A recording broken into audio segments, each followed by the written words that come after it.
This video aims to be the most comprehensive explanation of anxiety you'll find online.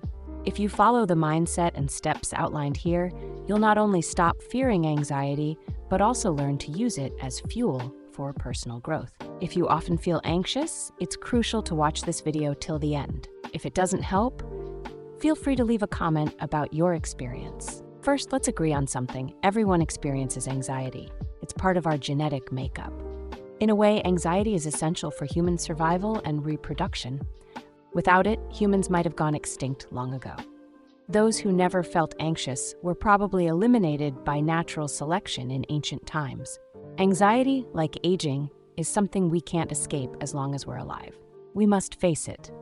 When confronted with anxiety, we have two choices. First is identify with the anxiety, become consumed by it, and get lost in its pain.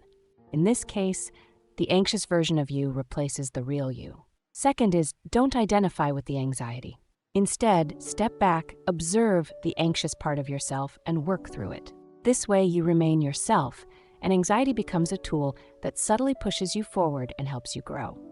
Which path do you want to choose? I believe everyone wants to pick the second option. If so, the first step is to accept and allow the presence of anxiety. One of life's fundamental rules is that whatever torments you internally is something you're not accepting. When you don't accept something and choose to fight or judge it, your mind becomes active and your attention gets captured by the system of mental habits. Once you lose focus, you're no longer yourself. You become like a puppet reacting mechanically. So first, allow yourself to feel anxious. Tell yourself it's human to feel anxious. Not feeling anxious would be inhuman. That's step one. Next comes step two, resolving the anxiety. We want to prevent it from taking over and instead turn it into a tool that fuels our focus. Sounds cool, right? How do we do this? It's simple. When anxiety appears, we first need to see and recognize it. This action helps us step back and observe. It protects our free will from being captured. After recognizing the anxiety, we need to do a quick self-observation. Remember, all emotions are physical manifestations of certain thought patterns, their energy flows. So we need to identify which specific thoughts or events triggered the anxious feelings. This should happen almost instantly. Let's look at some examples. You feel anxious after receiving a credit card bill reminder. This makes you think about your debts, financial situation, struggling business, uncertain future, and leads to self-judgment. You recall yesterday's medical report showing some high values, which sparks worries about sudden death or developing cancer. You have an important document or presentation due in 2 days, but haven't started working on it. You start imagining the consequences of not finishing on time and engage in harsh self-criticism. Recent events at work have strained your relationship with colleagues or superiors. You keep thinking about your work situation and imagining a bleak future there, coupled with self-doubt and judgment. Your child got into a fight with another kid in the neighborhood, and now you're worried about retaliation. You imagine scenarios from news stories like the other child breaking in with a knife at night. Sometimes anxiety comes from random thoughts about aging, death, or imagining your partner being unfaithful. All these automatic, unconscious thought patterns are normal. Don't blame yourself for having them. They might be inherited memories from your family history or early childhood experiences. These are your most basic mental habits, and it's not your fault they exist. Don't judge or label yourself for these thoughts. Accept yourself as you are. See yourself as you are. Anytime you feel anxious, there's always a corresponding thought pattern behind it. This is your mental habit reacting automatically. Once it happens, it happens. It's not a big deal. This is what we work on in our personal growth journey. At this point, we need to quickly look inward to identify this thought pattern and discover our reaction mechanism. Only then can we start to resolve the current anxiety and negative emotions. When you successfully complete these steps, you've already resolved more than half of your anxiety. But a true practitioner knows that besides calmly observing, we should also consume the anxiety, letting it fuel our personal growth. The best method is simple: action. Once we've identified the thought causing anxiety, remember there's always a corresponding correct action to address it. Don't doubt this, there always is. Anxiety itself is meant to push you towards actions that will ease your mind. Worried about health? Start exercising and living healthier. Concerned about not finishing work on time? Start working on it immediately. Afraid of becoming obsolete or unable to pay off debts? Start learning and improving yourself, or work on growing your business. Worried your partner might leave? Work on becoming a better person or show them more care and affection.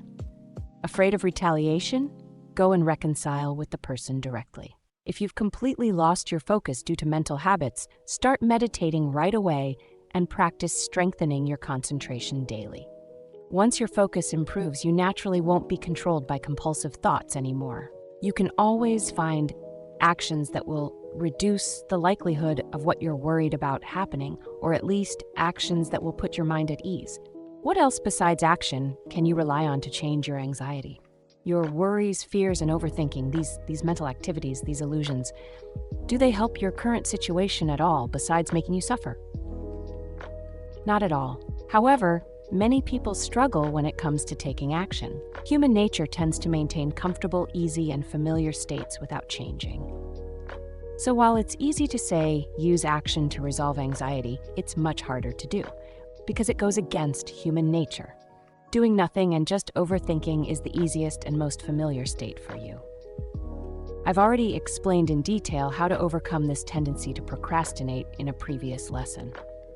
You can review it, but I'll summarize it briefly here. Use the trick of pretending to start an action. Create a so-called startup time to fool your brain into thinking you're just pretending, but actually doing the real thing. Once your brain successfully falls for this and switches to a focused state, congratulations! By this point, you've completely resolved and transformed your anxiety. Moreover, your focus and mental strength have improved in this process. You might even find that success naturally starts coming your way without you realizing it.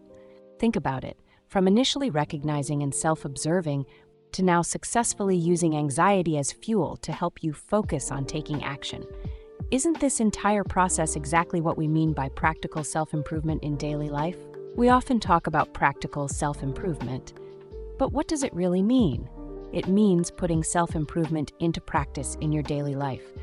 It's what we call investigating things to gain knowledge, combined with putting knowledge into action. These two aspects together constitute practical self-improvement.